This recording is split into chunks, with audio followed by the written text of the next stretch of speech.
Urdu history کے معزز دوستوں، السلام علیکم۔ خلافت راشدہ کے چوتھے اور آخری خلیفہ سیدنا علی رضی اللہ تعالیٰ عنہ کیسے خلیفہ بنے؟ تاریخ اسلام کے نازک ترین دور میں آپ رضی اللہ تعالیٰ عنہ کو کن باغیوں کا سامنا کرنا پڑا؟ آپ رضی اللہ تعالیٰ عنہ کی حضرت امیر معاویہ اور حضرت عائشہ رضی اللہ تعالیٰ عنہ کے ساتھ جنگ کی اصل حقیقت کیا تھی؟ یہ سب ہم آپ کو بتائیں گے اپنی آج کی اس ویڈیو میں۔ حضرت علی رضی اللہ تعالیٰ عنہ کے دور خلافت کی اصل تاریخ دیکھنے کے لیے ہماری ویڈیو کو آخر تک ضرور دیکھیں۔ تو آئیے سیدنا علی رضی اللہ تعالیٰ عنہ کے دور خلافت کو بیان کرنے سے پہلے ہم آپ کی زندگی پر مختصر روشنی ڈالتے ہیں۔ سیدنا علی رضی اللہ تعالیٰ عنہ 601 عیسوی میں مکہ میں پیدا ہوئے۔ اس وقت نبی کریم صلی اللہ علیہ وسلم کی عمر مبارک تقریباً 30 سال کے قریب تھی۔ آپ رضی اللہ تعالیٰ عنہ کے والد کا نام ابو طالب اور والدہ کا نام حضرت فاطمہ بنت اسد تھا۔ سیدنا علی رضی اللہ تعالیٰ عنہ نبی کریم صلی اللہ علیہ وسلم کے چچا زاد بھائی تھے۔ اس طرح آپ رضی اللہ تعالیٰ عنہ کا تعلق بھی بنو ہاشم کے خاندان سے ہی تھا۔ آپ کی کنیتیں ابو الحسن اور ابو تراب تھیں۔ ابو تراب کی کنیت نبی کریم صلی اللہ علیہ وسلم نے آپ کو عطا فرمائی۔ آپ رضی اللہ تعالیٰ عنہ کے لقب اسد، مرتضی اور حیدر ہیں۔ سیدنا علی رضی اللہ تعالیٰ عنہ بچپن ہی میں نبی کریم صلی اللہ علیہ وسلم کے پاس رہا کرتے تھے، اور جب آپ صلی اللہ علیہ وسلم نے نبوت کا اعلان فرمایا تو سیدنا علی رضی اللہ تعالیٰ عنہ کی عمر تقریباً 10 برس کے قریب تھی۔ رسول اللہ صلی اللہ علیہ وسلم کی دعوت پر آپ نے فوراً اسلام کو قبول کر لیا۔ اس طرح بچوں میں سب سے پہلے آپ ہی کو اسلام کی دولت نصیب ہوئی۔ نبی کریم صلی اللہ علیہ وسلم کی تربیت کے زیر اثر آپ رضی اللہ تعالیٰ عنہ نے جلد ہی لکھنا پڑھنا بھی سیکھ لیا، اور جوانی کی عمر تک آپ رضی اللہ تعالیٰ عنہ سپاہ گری کے تمام اصول بھی سیکھ چکے تھے۔ سیدنا علی رضی اللہ تعالیٰ عنہ کا دور حکومت 656 عیسوی سے لے کر 661 عیسوی کے عرصے پر محیط ہے۔ حضرت عمر فاروق رضی اللہ تعالیٰ عنہ اپنے دور میں سیدنا علی رضی اللہ تعالیٰ عنہ کے فیصلوں کو بڑی اہمیت دیا کرتے تھے، یہاں تک کہ سیدنا عمر فاروق رضی اللہ تعالیٰ عنہ نے اپنی وفات سے پہلے 6 صحابہ کے نام تجویز کیے تھے کہ مسلمان ان 6 میں سے کسی ایک کو اپنا خلیفہ بنا لیں۔ ان میں ایک نام حضرت علی رضی اللہ تعالیٰ عنہ کا بھی تھا، دوسرا نام سیدنا عثمان غنی کا تھا، اور باقی 4 صحابہ کے نام یہ تھے: حضرت سعد بن ابی وقاص، عبد الرحمن بن عوف، زبیر بن عوام اور طلحہ بن عبید اللہ رضی اللہ تعالیٰ عنہ۔ چنانچہ ان 5 صحابہ نے مل کر سیدنا عثمان رضی اللہ تعالیٰ عنہ کو خلیفہ بنانے کا فیصلہ کیا۔ اس طرح سیدنا عثمان رضی اللہ تعالیٰ عنہ تیسرے خلیفہ راشد بنے۔ سیدنا عثمان رضی اللہ تعالیٰ عنہ کے دور میں بھی حضرت علی رضی اللہ تعالیٰ عنہ آپ کے مشیر رہے۔ سیدنا عثمان رضی اللہ تعالیٰ عنہ آپ پر بہت بھروسہ کرتے اور حج کے موقع پر بھی آپ کو ساتھ لے جاتے تھے۔ جس زمانے میں باغیوں نے سیدنا عثمان رضی اللہ تعالیٰ عنہ کے خلاف سازشوں کا بازار گرم کیا تو آپ رضی اللہ تعالیٰ عنہ نے ان سازشوں کو ختم کرنے کی بہت کوشش کی، اور سیدنا عثمان رضی اللہ تعالیٰ عنہ کی طرف سے ان باغیوں کو مذاکرات کے ذریعے سمجھانے کی بھی کوشش کرتے رہے۔ جب باغیوں نے سیدنا عثمان رضی اللہ تعالیٰ عنہ کے مکان کا گھیراؤ کیا تو آپ نے حضرت امام حسن اور حضرت امام حسین رضی اللہ تعالیٰ عنہ کو دروازے پر مقرر فرمایا تاکہ باغی سیدنا عثمان کے گھر میں داخل نہ ہو سکیں۔ لیکن باغی، جن کی تعداد ہزاروں میں تھی، سیدنا عثمان رضی اللہ تعالیٰ عنہ کے گھر میں داخل ہو گئے اور آپ رضی اللہ تعالیٰ عنہ کو شہید کر دیا۔ سیدنا عثمان رضی اللہ تعالیٰ عنہ کی شہادت کے بعد مدینہ میں تشویشناک صورتحال پیدا ہو چکی تھی۔ ہر طرف افراتفری کا عالم تھا، کسی کو یقین نہ تھا کہ حالات اس قدر خراب ہو جائیں گے۔ لاکھوں مربع میل پر پھیلی اسلامی سلطنت زیادہ دن بغیر سربراہ کے نہیں رہ سکتی تھی۔ چنانچہ مدینہ کے تمام لوگوں نے حضرت علی رضی اللہ تعالیٰ عنہ سے درخواست کی کہ وہ خلیفہ بننا منظور فرمائیں، لیکن آپ رضی اللہ تعالیٰ عنہ نے انکار کر دیا۔ ان لوگوں میں باغی بھی شامل تھے۔ بالآخر سیدنا علی رضی اللہ تعالیٰ عنہ کو ان نازک حالات کو دیکھتے ہوئے ان کی بات ماننا پڑی۔ اس طرح آپ رضی اللہ تعالیٰ عنہ سیدنا عثمان کی شہادت کے 3 یا 6 دن بعد خلافت کے منصب پر فائز ہوئے۔ سیدنا علی رضی اللہ تعالیٰ عنہ اپنے دور خلافت میں سخت مشکلات کا شکار رہے، لیکن آپ رضی اللہ تعالیٰ عنہ نے بڑے حوصلے کے ساتھ آخری دم تک ان مشکلات کا مقابلہ کیا۔ خلیفہ بنتے ہی سیدنا علی رضی اللہ تعالیٰ عنہ کے سامنے سب سے پہلی مشکل یہ تھی کہ سیدنا عثمان رضی اللہ تعالیٰ عنہ کے قاتلوں کو کیسے پکڑا جائے۔ سیدنا عثمان رضی اللہ تعالیٰ عنہ کی شہادت کوئی معمولی بات نہ تھی۔ دیکھتے ہی دیکھتے یہ خبر پوری اسلامی سلطنت میں آگ کی طرح پھیل گئی اور لاکھوں مسلمان یہ مطالبہ کرنے لگے کہ سیدنا عثمان کی شہادت کا بدلہ لیا جائے۔ سیدنا علی رضی اللہ تعالیٰ عنہ بھی قاتلوں کو پکڑنا چاہتے تھے، لیکن مشکل یہ تھی کہ جن لوگوں نے سیدنا عثمان کے گھر کا گھیراؤ کیا تھا ان کی تعداد ہزاروں میں تھی اور کسی خاص شخص کے خلاف موقع کا کوئی گواہ موجود نہ تھا۔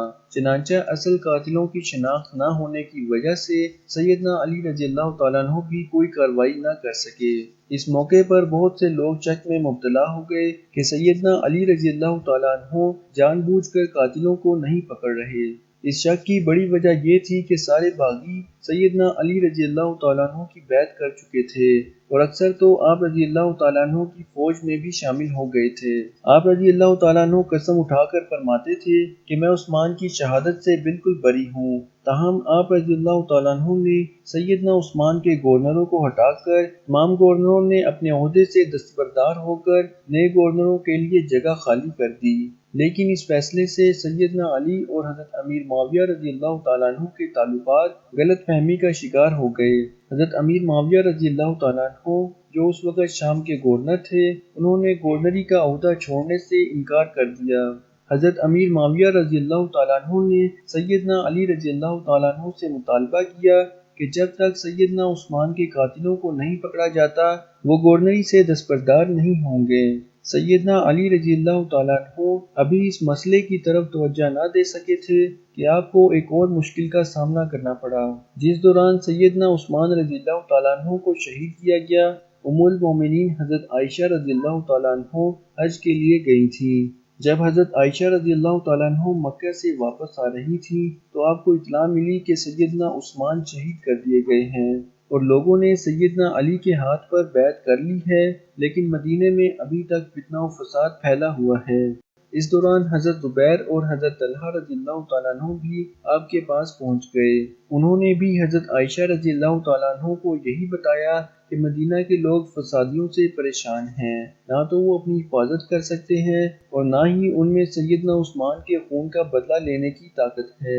حضرت زبیر اور حضرت طلحہ رضی اللہ تعالیٰ عنہ ان 6 صحابہ میں شامل تھے جن کے بارے میں حضرت عمر رضی اللہ تعالیٰ عنہ نے فرمایا تھا کہ مسلمان ان میں سے ایک کو اپنا خلیفہ بنا لیں۔ سیدہ عائشہ رضی اللہ تعالیٰ عنہ نے مکہ کے لوگوں سے خطاب کرتے ہوئے فرمایا کہ حضرت عثمان رضی اللہ تعالیٰ عنہ کو شہید کر دیا گیا ہے اور مدینے میں فتنہ و فساد پھیلا ہوا ہے، اس لیے تم لوگ فتنہ کو ختم کرنے اور شہید خلیفہ کے قاتلوں سے بدلہ لینے کے لیے تیار ہو جاؤ، اسی طرح اسلام کی عزت بچائی جا سکتی ہے۔ اس پر ہزاروں مسلمانوں نے سیدہ عائشہ رضی اللہ تعالیٰ عنہ کی آواز پر لبیک کہا۔ اس طرح مسلمانوں کے اس لشکر نے بصرہ پر قبضہ کر کے اسے اپنا مسکن بنا لیا۔ جب سیدنا علی رضی اللہ تعالیٰ عنہ کو خبر ملی تو آپ بھی اپنا لشکر لے کر بصرہ کے قریب پہنچ گئے۔ ایک طرف سیدہ عائشہ رضی اللہ تعالیٰ عنہ نے اپنی وجوہات بیان کی تو دوسری طرف سیدنا علی رضی اللہ تعالیٰ عنہ نے اپنی مجبوریاں بتائیں۔ اس بات کا کوئی امکان تھا کہ ان کے درمیان صلح ہو جاتی، لیکن دونوں فوجوں میں کچھ ایسے منافق شامل تھے جو نہیں چاہتے تھے کہ ان کے درمیان صلح ہو، تاہم انہوں نے رات ہی میں جنگ شروع کر دی۔ اس بات کا اندازہ لگانا مشکل تھا کہ جنگ کس کی طرف سے شروع ہوئی، چنانچہ اس کشمکش میں جنگ کا باقاعدہ آغاز ہو گیا۔ اس جنگ میں سیدنا علی رضی اللہ تعالیٰ عنہ کو فتح حاصل ہوئی۔ جنگ کے بعد سیدنا علی رضی اللہ تعالیٰ عنہ نے اعلان کیا کہ جو ہتھیار پھینک دے انہیں کوئی تکلیف نہ پہنچائی جائے، بھاگنے والوں کا پیچھا نہ کیا جائے اور نہ ہی لوٹ مار کی جائے۔ اس کے بعد سیدنا علی رضی اللہ تعالیٰ عنہ نے حضرت عائشہ رضی اللہ تعالیٰ عنہ کی خیریت دریافت کی۔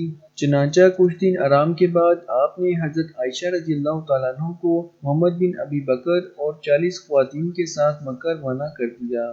اس وقت سیدہ عائشہ رضی اللہ تعالیٰ عنہ نے فرمایا، میرے بچوں، یہ لڑائی ایک غلط فہمی کا نتیجہ تھی۔ علی سے نہ پہلے میرا کوئی جھگڑا تھا نہ اب ہے۔ اس پر سیدنا علی رضی اللہ تعالیٰ عنہ نے جواب میں فرمایا، آپ سچ فرماتی ہیں، آپ ہم سب کی ماں ہیں اور آپ کی عزت کرنا ہم پر واجب ہے۔ اس جنگ کو جنگ جمل کے نام سے یاد کیا جاتا ہے۔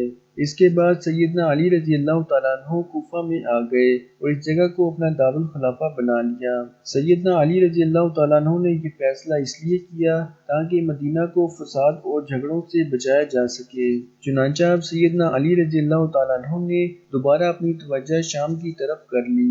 آپ رضی اللہ تعالیٰ عنہ نے ایک خط حضرت امیر معاویہ رضی اللہ تعالیٰ عنہ کی طرف بھیجا جس میں لکھا تھا کہ تم بھی مہاجرین اور انصار کی طرح میری بیعت کرو۔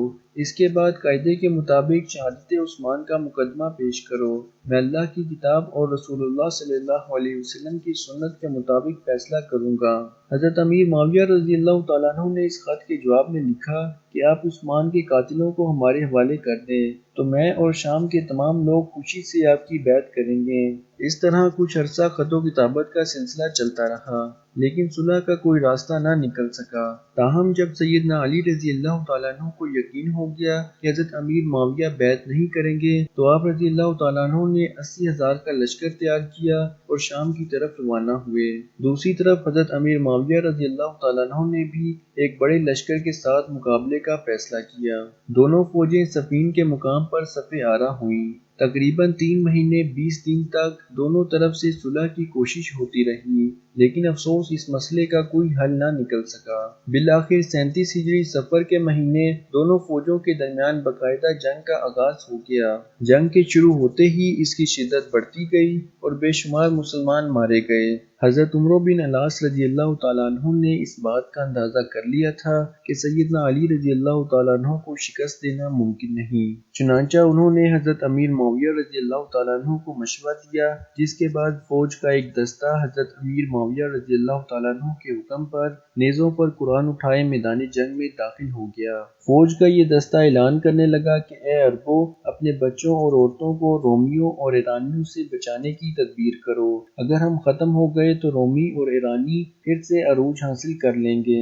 قرآن مجید ہم سب کے لیے قابل احترام ہے، اس لیے اس کا حکم مان لو اور اس کا فیصلہ قبول کر لو۔ سیدنا علی رضی اللہ تعالیٰ عنہ کی فوج نے قرآن مجید دیکھ کر لڑائی روک دی۔ اس کے بعد پھر بات چیت کا آغاز ہو گیا۔ بالآخر سیدنا علی اور حضرت امیر معاویہ رضی اللہ تعالیٰ عنہ کا اس بات پر اتفاق ہوا کہ خلافت کا فیصلہ 2 ثالثوں کے سپرد کر دیا جائے۔ وہ آپس میں مل کر جو فیصلہ کریں گے ان کا فیصلہ سب کو قبول ہوگا۔ ایک ثالث سیدنا علی رضی اللہ تعالیٰ عنہ کی طرف سے جبکہ دوسرا ثالث حضرت امیر معاویہ رضی اللہ تعالیٰ عنہ کی طرف سے مقرر کیا جائے۔ چنانچہ سیدنا علی رضی اللہ تعالیٰ عنہ نے حضرت ابو موسیٰ اشعری کو اور حضرت امیر معاویہ رضی اللہ تعالیٰ عنہ نے حضرت عمرو بن العاص کو مقرر فرمایا۔ دونوں ثالثوں سے کہا گیا کہ وہ رمضان کے مہینے تک فیصلہ کر دیں۔ اس کے بعد حضرت امیر معاویہ رضی اللہ تعالیٰ عنہ اپنی فوج کے ساتھ دمشق چلے گئے اور سیدنا علی رضی اللہ تعالیٰ عنہ کوفے کی طرف روانہ ہو گئے۔ اس دوران سیدنا علی رضی اللہ تعالیٰ عنہ کی فوج 2 حصوں میں تقسیم ہو گئی۔ ایک حصہ ثالث مقرر کرنے کا حامی تھا جبکہ دوسرا کہتا تھا کہ قرآن کو چھوڑ کر انسانوں کو فیصلہ کرنے والا بنانا گناہ ہے۔ جب سیدنا علی رضی اللہ تعالیٰ عنہ کوفہ پہنچے تو 12,000 آدمی جو ثالثوں سے فیصلہ کرانے کے خلاف تھے فوج سے الگ ہو کر نہروان کے مقام پر چلے گئے۔ ان لوگوں کو خارجی قرار دیا گیا۔ دوسری طرف دونوں ثالثوں نے مختلف فیصلے دیے۔ حضرت ابو موسیٰ اشعری کا فیصلہ تھا کہ حضرت امیر معاویہ اور سیدنا علی میں سے کسی کو خلیفہ نہ بنایا جائے، انہیں چھوڑ کر مسلمان جسے چاہے خلیفہ بنا لیں۔ حضرت عمرو بن العاص رضی اللہ تعالیٰ عنہ کا فیصلہ یہ تھا کہ چونکہ ابو موسیٰ اشعری نے علی کو خلافت سے الگ کر دیا ہے، میں ان کی جگہ معاویہ کو خلیفہ مقرر کرتا ہوں۔ سیدنا علی رضی اللہ تعالیٰ عنہ کے حامیوں نے یہ فیصلہ ماننے سے انکار کر دیا۔ اب سیدنا علی رضی اللہ تعالیٰ عنہ دوبارہ شام کی طرف فوج لے کر بڑھنا چاہتے تھے کہ خارجیوں نے ہر طرف فساد پھیلا کر لوگوں کو لوٹنا شروع کر دیا۔ سیدنا علی رضی اللہ تعالیٰ عنہ اپنی فوج لے کر خارجیوں کی سرکوبی کے لیے نہروان کی جانب بڑھے۔ آپ رضی اللہ تعالیٰ عنہ نے یہ اعلان کروایا کہ جو بھی خارجی ان کے ساتھ ملے گا وہ اسے اپنا بھائی سمجھیں گے۔ چنانچہ خارجیوں کی ایک بڑی جماعت آپ کے ساتھ مل گئی۔ اب خارجیوں کی تعداد صرف 4,000 رہ گئی تھی۔ اس جنگ میں تمام خارجی مارے گئے اور صرف 9 خارجی اپنی جانیں بچا کر بھاگنے میں کامیاب ہوئے۔ اس طرح خارجیوں کا یہ زور ٹوٹ گیا، لیکن وہ خارجی جو سیدنا علی رضی اللہ تعالیٰ عنہ کی فوج میں شامل ہوئے تھے وہ آپ کے خلاف آئے دن سازشیں کرنے لگے۔ دوسری طرف حضرت امیر معاویہ رضی اللہ تعالیٰ عنہ نے مصر پر حملہ کر دیا۔ جلد ہی مصر پر حضرت امیر معاویہ رضی اللہ تعالیٰ عنہ کا قبضہ ہو گیا۔ مصر کے بعد حضرت امیر معاویہ رضی اللہ تعالیٰ عنہ کی فوج نے حجاز، عراق اور یمن وغیرہ پر حملے شروع کر دیے۔ اس طرح سیدنا علی رضی اللہ تعالیٰ عنہ کو اندرونی فتنہ و فساد اور بغاوتوں کی وجہ سے اسلامی فتوحات کو آگے بڑھانے کا موقع نہ مل سکا۔ اس دوران خارجیوں نے سازش تیار کی کہ سیدنا علی، حضرت امیر معاویہ اور حضرت عمر بن العاص رضی اللہ تعالیٰ عنہ کو شہید کر دیا جائے۔ ان کے خیال میں امن اسی صورت قائم ہو سکتا تھا۔ چنانچہ عبد الرحمن بن ملجم نے سیدنا علی، برق بن عبداللہ نے حضرت امیر معاویہ اور عمر بن بکر نے حضرت عمر بن العاص رضی اللہ تعالیٰ عنہ کو شہید کرنے کا ذمہ لیا۔ ان بدبختوں نے رمضان 40 ہجری میں ایک ہی دن فجر کی نماز کے وقت ان تینوں بزرگوں پر حملہ کرنے کا فیصلہ کیا۔ مصر کے گورنر حضرت عمر بن العاص رضی اللہ تعالیٰ عنہ اس وقت بیمار تھے۔ انہوں نے اس دن خارجہ بن حذیفہ کو نماز پڑھانے کے لیے بھیجا، لہٰذا عمر بن بکر نے آپ رضی اللہ تعالیٰ عنہ کے دھوکے میں خارجہ بن حذیفہ کو شہید کر دیا۔ دمشق میں برق بن عبداللہ نے حضرت امیر معاویہ رضی اللہ تعالیٰ عنہ پر اس وقت حملہ کیا جب وہ مسجد کے دروازے سے نکل رہے تھے۔ آپ رضی اللہ تعالیٰ عنہ کو اس حملے سے معمولی زخم آیا۔ کوفہ میں عبد الرحمن بن ملجم سیدنا علی رضی اللہ تعالیٰ عنہ کے راستے میں چھپ کر بیٹھ گیا۔ جب وہ نماز کے لیے مسجد کی طرف گئے تو اس بدبخت نے آپ رضی اللہ تعالیٰ عنہ پر تلوار سے وار کیا۔ آپ رضی اللہ تعالیٰ عنہ کے سر پر شدید زخم آیا۔ ابن ملجم کو گرفتار کر لیا گیا۔ سیدنا علی رضی اللہ تعالیٰ عنہ نے اپنے بیٹوں حضرت امام حسن اور حضرت امام حسین رضی اللہ تعالیٰ عنہ کو بلا کر کچھ نصیحتیں کی اور اپنے قاتل کے متعلق فرمایا، اسے کھانا کھلاؤ، پانی پلاؤ اور اچھی طرح رکھو۔ اگر میں اس زخم سے مر جاؤں تو اسے قتل کرنا، شریعت کا یہی حکم ہے۔ اس کے ناک اور کان وغیرہ نہ کاٹنا، اور اگر میں بچ گیا تو میری مرضی، چاہے اس سے بدلہ لوں یا معاف کر دوں۔ ابن ملجم کی تلوار زہر آلود تھی، چنانچہ سیدنا علی رضی اللہ تعالیٰ عنہ اس زخم کی وجہ سے شہید ہو گئے۔ آپ رضی اللہ تعالیٰ عنہ کی عمر اس وقت 63 سال تھی۔ سیدنا علی رضی اللہ تعالیٰ عنہ اپنے دور خلافت میں ہر وقت مشکلات کا شکار رہے۔ اس کے باوجود آپ رضی اللہ تعالیٰ عنہ نے ملکی انتظامات میں کوئی کسر اٹھا نہ رکھی۔ تو دوستو، یہ تھی ہماری خلافت راشدہ سلسلے کی آخری قسط۔ خلافت راشدہ سیریز شروع کرنے پر ہماری حوصلہ افزائی کے لیے ویڈیو کو لائک ضرور کر دیں۔ انشاءاللہ اگلی ویڈیوز میں ہم آپ کو بتائیں گے کہ خلافت راشدہ کے بعد خلافت کس نے سنبھالی اور کس طرح خلافت کے نظام کو بادشاہت میں بدل دیا گیا۔ اس لیے ہمارے چینل اردو ہسٹری کو جانے سے پہلے سبسکرائب ضرور کرتے جائیں تاکہ ہماری ویڈیو آپ تک بآسانی پہنچ سکے۔